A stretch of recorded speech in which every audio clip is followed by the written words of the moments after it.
Hai, Assalamualaikum dan selamat sejahtera. Selamat kembali ke channel YouTube saya. Saya Cikgu Mus. Pada hari ini, kita akan meneruskan pembelajaran kita untuk matematik tambahan tingkatan 5, topik taburan kebarangkalian.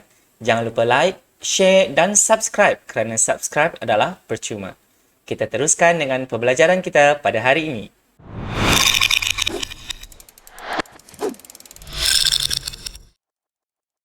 So, kita tengok dulu yang pertama, menentukan nilai mean, variance dan sisihan piawai. Mean, awak sudah tengok maksud dia dalam matematik. Mean ialah purata, variance adalah dia punya jarak nilai, jarak serakan dengan mean. Kemudian untuk sisihan piawai adalah punca kuasa 2 variance. So, untuk variance dan sisihan piawai ini dia ada kaitan. So, untuk taburan binomial ini dia tidak banyak. Kita sudah tengok apa maksud taburan binomial sebelum ini. Taburan binomial ialah merupakan taburan yang hanya mempunyai dua kesudahan, iaitu kejayaan dan kegagalan atau dikenali sebagai percubaan Bernoulli. Kenapa saya tekankan yang ini? Sebab untuk binomial ini, kita lebih tekankan kepada kejayaan dan kegagalan. Dia bagi situasi apa yang kita akan kira sebagai kejayaan. Kita punya X itu. Kita punya pemboleh ubah rawat diskrit kita itu apa.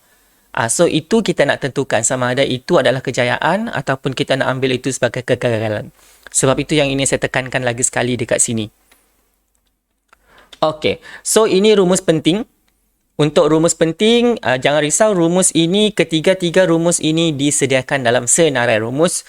Awak tidak perlu hafal, tetapi awak mesti tahu apa maksud simbol-simbolnya. Ini mu ataupun min sama dengan NP. N ini awak sudah tengok sebelum ini. N maksudnya ialah bilangan percubaan. P adalah kejayaan. Ini awak sudah tengok sebelum ini, sebelum cuti hari itu. Kemudian variance, rumus dia sigma kuasa 2, simbol dia masih sama dengan NPQ. Okey, N ialah bilangan percubaan, P ialah kejayaan dan Q ialah kegagalan. So, ini rumus untuk variance. Kemudian untuk sisihan piawai, sama dengan maksud dia, maksud sisihan piawai ialah punca kuasa 2 variance. So, rumus dia pun punca kuasa 2 NPQ. So, awak nampak dekat sini NPQ sebab variance juga adalah NPQ. So, ketiga-tiga rumus ini awak tidak perlu hafal. Memadai awak tahu apa maksud N, apa maksud P dan apa maksud Q. Contoh 11 muka surat 162. Satu kajian mendapati bahawa 95% daripada rakyat Malaysia yang berumur 20 tahun dan ke atas mempunyai lesen memandu. Okey, itu cerita dia. Jika 160 orang dipilih secara rawak daripada kumpulan umur itu, jangkakan bilangan rakyat Malaysia berumur 20 tahun dan ke atas yang mempunyai lesen memandu kereta. Seterusnya, cari variance dan sisihan piawai bagi taburan itu. So, sama seperti contoh-contoh yang sebelum ini, bila diberi situasi macam ini, yang pertama sekali kita mesti tentukan apakah pemboleh ubah rawak diskrit ataupun X dalam cerita kita ini. Lepas itu kita mesti tentukan N, bilangan percubaan kita. Lepas itu kita mesti tentukan P, kejayaan kita. Dan lepas itu kita mesti tentukan Q, kegagalan kita. Sebab itu empat-empat maklumat yang sangat penting untuk awak menggunakan apa-apa rumus taburan binomial. Kalau tidak ada empat-empat itu, maksudnya awak perlu carilah. Okey, so diberi bahawa 95% mempunyai lesen, maka P sama dengan sifar perpuluhan 95. Okey, jangan kita ambil terus 95. Tak boleh. Sebab untuk kejayaan paling besar adalah 1. So, bila 95%, yang itu pun kita sudah tahu 95% kan maksudnya adalah 95/100. So, kita tukarkan dalam bentuk perpuluhan, dia jadi sifar perpuluhan 95. Okey, dah dapat P. Apabila P sama dengan 0.95, maka Q sama dengan 1 tolak 0.95.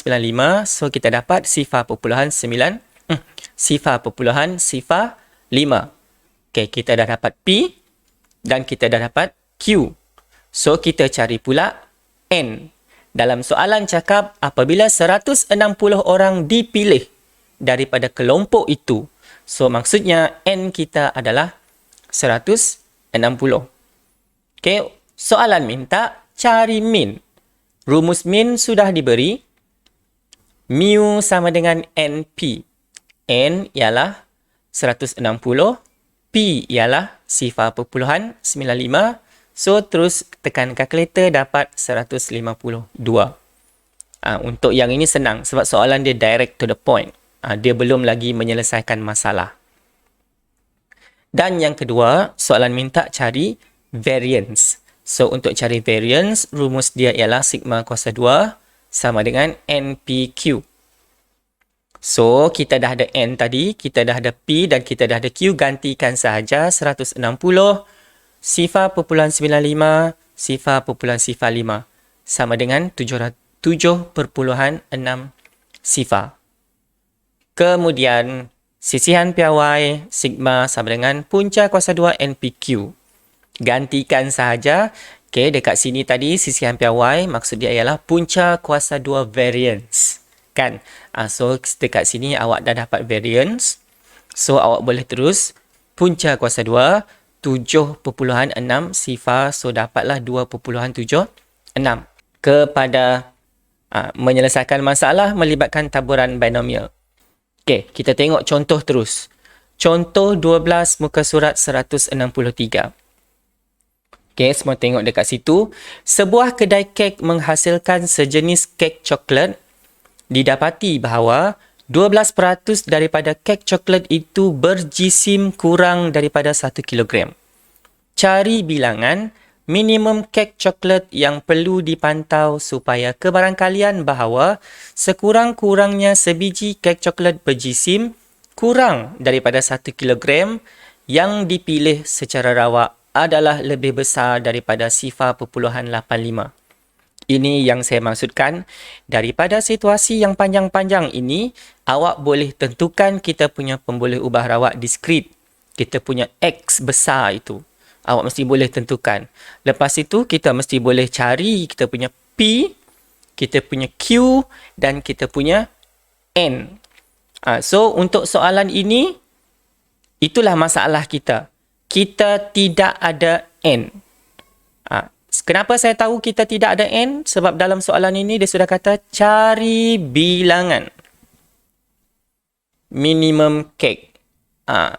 So, dekat sini saya tahu N yang kita tak ada. So, maksudnya itulah yang kita perlu cari. Okay, so kita keluarkan dulu maklumat daripada soalan. Okay, so daripada soalan tadi, yang pertama, kita tentukan dahulu pemboleh ubah rawak diskrit kita iaitu X.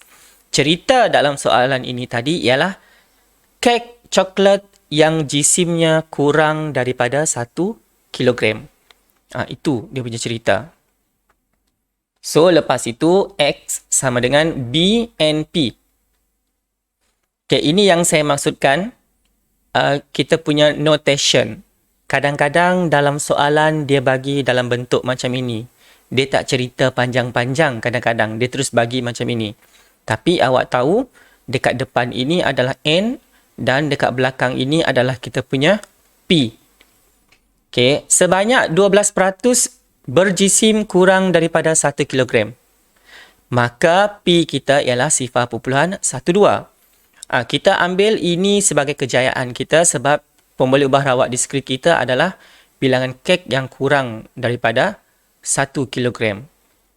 Okay. So, itulah kita punya kejayaan. So, dah dapat kejayaan kita dekat sini, kita cari kegagalan. Untuk cari kegagalan ialah 1 tolak P. So, 1 tolak 0.12, dapatlah 0.88. Okay, itu yang pertama. X kita dah ada. P kita sudah ada dan Q kita pun sudah ada. Sekarang ini masalah kita ialah N. sebab soalan cari N. Sekurang-kurangnya sebiji kek coklat berjisim kurang daripada 1 kilogram.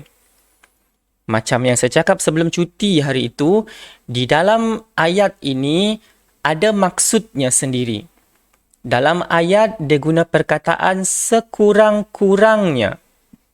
Okey, awak mesti tahu sekurang-kurangnya itu maksudnya apa. Awak sudah belajar sama dengan. Awak sudah belajar lebih kecil, lebih besar, lebih kecil atau sama dengan, lebih besar atau sama dengan. Ayat-ayat ini dia boleh ditakrifkan dalam ketaksamaan. Yang itu yang penting. Sebab kalau ketaksamaan awak salah, kemungkinan besar jawapan awak mungkin salah. So dekat sini dia kata adalah lebih besar. Lagi sekali. Dia guna lagi satu ketaksamaan.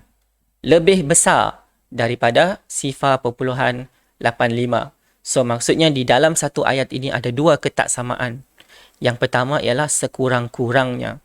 Dan yang kedua ialah lebih besar. So, bila awak tukar ayat ini dalam bentuk ketaksamaan, awak dapat P, X lebih besar atau sama dengan 1. Kenapa lebih besar, cikgu? Dia kata sekurang-kurangnya. Bukan sepatutnya lebih kecil kah? Awak fikir. Dia kata sekurang-kurangnya 1. So, bila dia kata sekurang-kurangnya 1, 1 boleh tak? Boleh. 2 boleh tak? Boleh. 3 boleh tak? Boleh. 4 boleh tak? Boleh. So, bila dia kata macam itu, so maksudnya dekat sini 1, 2, 3, 4 dan seterusnya. So, makanya kita dapat dekat sini adalah X kita lebih besar atau sama dengan 1 sebab dia kata sekurang-kurangnya. So, awak mesti imagine. Bila dia kata sekurang-kurangnya 1 bolehkah? 2 bolehkah? 3 bolehkah? Sifar bolehkah? Kalau sifar tak boleh sebab dia kata sekurang-kurangnya 1. Paling sikit 1. So, kita gunalah ketaksamaan lebih besar atau sama dengan 1. Lepas itu dekat sini dia terang-terang tulis lebih besar. So, bila lebih besar, dia memang tak ada simbol lain lah. Memang inilah simbol ketaksamaan kita untuk lebih besar. So, yang ini biasanya kalau betul awak sudah akan dapat 1 markah. Biasanya soalan macam ini dekat kertas 2. Biasanya. Okey, so dekat sini kita sudah dapat tadi yang ini daripada kita punya ayat dia. Okey, so dekat sini untuk binomial, untuk menggunakan rumus binomial, kita tak dapat guna simbol ini. Okey, tak dapat guna simbol itu. So, yang kita boleh dapat guna ialah sama dengan. So, kalau dalam soalan tadi, dia bagi kita itu adalah satu kejayaan untuk mendapatkan kek yang rosak. So, daripada kejayaan itu sebenarnya kita boleh cari juga kegagalan. So, untuk cari kegagalan, kita carilah apa kek yang tidak rosak. Macam itu maksudnya. So, dekat sini, dia gunalah 1. Kenapa 1? Sebab 1 adalah kebarangkalian yang paling besar. So, 1 tolak P, X sama dengan sifar lebih besar daripada 0.85. So, saya pindahkan yang ini ke sebelah kanan dan yang ini saya pindahkan ke sebelah kiri. So, dapatlah 1 tolak 0.85 lebih besar daripada P, X sama dengan sifar. So, saya jadikan ini sebagai perkara rumus. Simbol dia berubah sebab dekat sini P kita adalah lebih kecil. Kalau saya baca dari kanan ke kiri. So, P, X sama dengan sifar, dia jadi lebih kecil daripada 1 tolak 0.85. So, dapatlah dekat sini. Ini adalah kita punya kek yang jisimnya lebih daripada 1 kilogram. Sebab dalam soalan tadi, dia bagi kita kegagalan. Kejayaan untuk mendapatkan kek yang berjisim kurang daripada 1 kilogram. So, bila dia bagi macam itu, kita nak guna rumus tak dapat. Sebab untuk guna rumus, kita mesti ada sama dengan. So, kita twistkan dia supaya kita boleh guna rumus. Kita carilah jisim kek yang kurang, yang lebih besar daripada 1 kilogram. So, kalau 1 dia rosak, so sifar je. Kita punya yang tak rosak. Macam itulah saya guna rosak dan tak rosak sebab panjang sangat. So, dapatlah dekat sini ini yang kita pakai. So inilah yang kita akan kira guna rumus. Rumus ini awak jangan risau, yang ini diberi di dalam exam. P X sama dengan R sama dengan NCR P kuasa R QN tolak R. Yang ini dia tidak bagi, tetapi yang ini adalah pengetahuan am. Okay, apabila NC sifar, yang ini kita akan dapat 1. Apabila semua nombor dikuasakan dengan sifar, awak akan dapat 1. Itu adalah pengetahuan am yang awak sudah belajar dekat indeks. Yang ini pun dekat awal-awal bab hari tu. Okay, contoh dekat sini A kuasa sifar, yang ini pun awak akan dapat 1. Dan NC sifar, yang ini pun awak akan dapat 1. Sebab itu dekat sini dia tidak ada tulis dekat sini. Sebenarnya sini adalah 1 darab 1 darab. Yang ini pun awak akan dapat 1. Okay, soalan admit memang macam itu. Semua benda, pengetahuan am, pengetahuan asas yang awak sudah belajar daripada form 1, semua dia akan uji. So dapatlah dekat sini sifar 0.88 kuasa N lebih kecil daripada sifar 0.15. Okey, so dekat sini bila sifar 0.88 kuasa N ini lebih kecil daripada sifar 0.15, yang ini kita nak selesaikan guna indeks, tak dapat. Okey, dia boleh tetapi sangat susah. So bila guna indeks tak dapat, awak guna log. Sebab indeks dan log dia berkait rapat. Daripada indeks awak dapat log, daripada log awak dapat indeks. Sebab itu dekat sini, macam mana saya nak selesaikan? Saya darabkan sebelah kiri dan saya darabkan sebelah kanan dengan guna log. Okey, bila di dalam ini dia tidak tulis asas berapa, secara automatik sebenarnya itu adalah asas 10. Okey, so cerita kita sekarang ini, kita pindahkan balik dekat sini. Dah darab dengan log.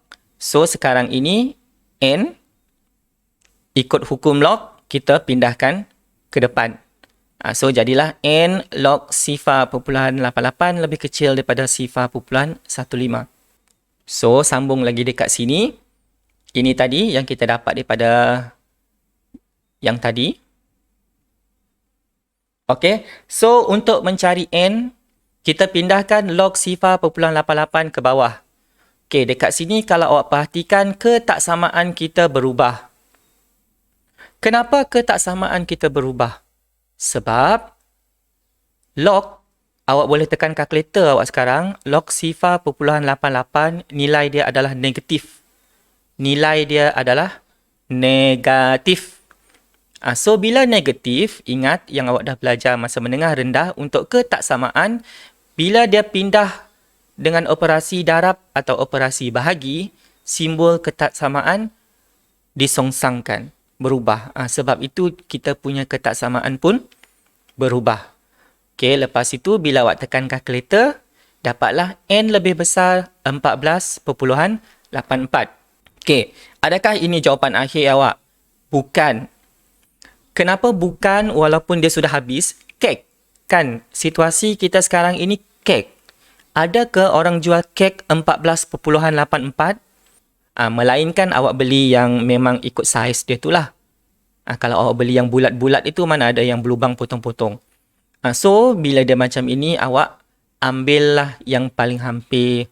So, bilangan minimum kek yang perlu dipantau ialah 15. Maksudnya dalam 15 ini, paling sikit, dia biasanya dalam 15 ini sifar kerosakan. Sebab kita tadi kita nak cari dekat sini adalah P, X sama dengan sifar. Dapatlah 15. Maksudnya itulah minimum bilangan kek yang dia perlu tengok.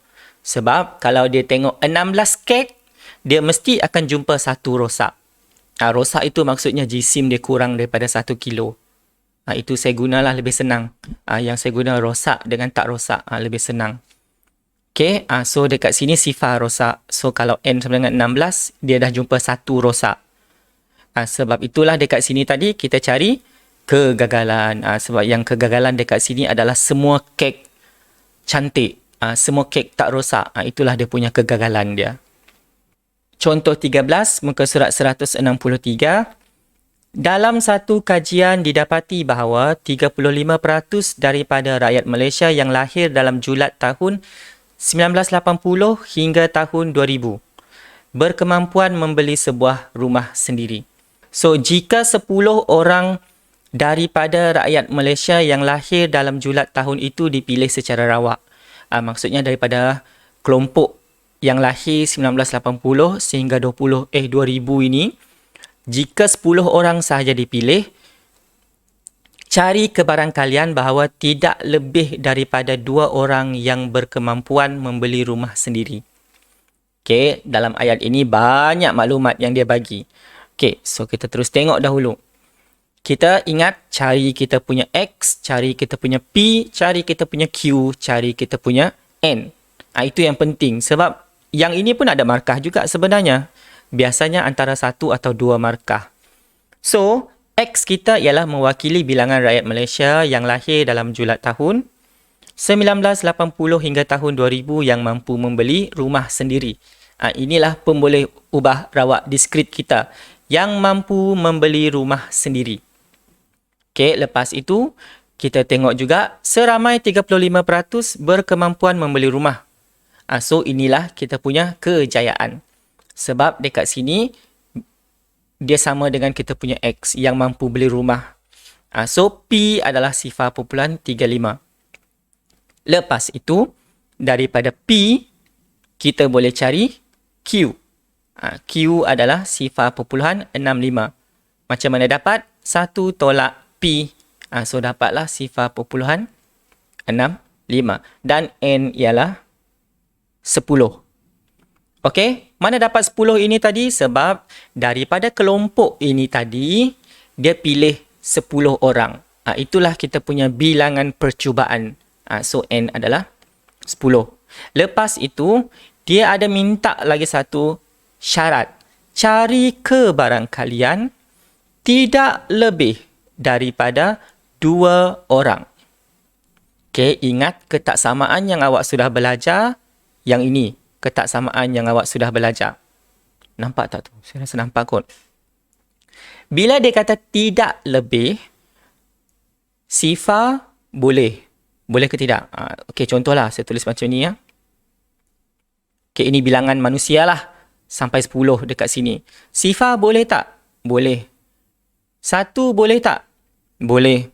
2 boleh tak? Boleh. Sebab dia kata tak lebih daripada 2 orang mah. 3 boleh tak? Tak boleh.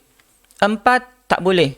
5 tak boleh. Dan seterusnya bawah ini confirm tak boleh. So, dekat sini, kita ada X lebih kecil atau sama dengan 2.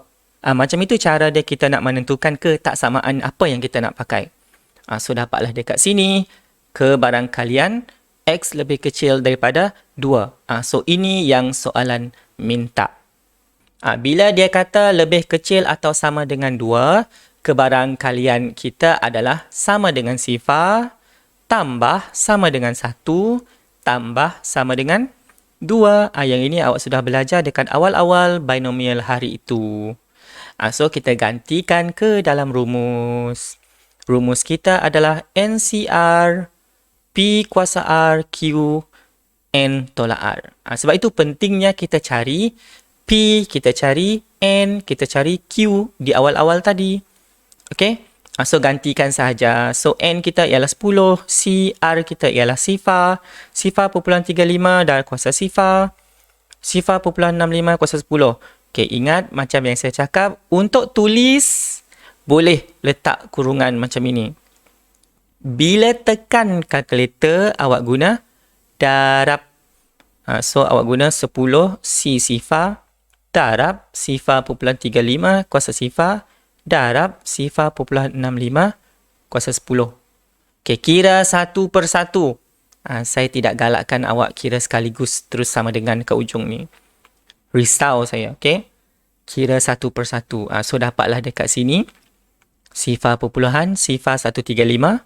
Kemudian, untuk yang ini, sama juga. N, C, R.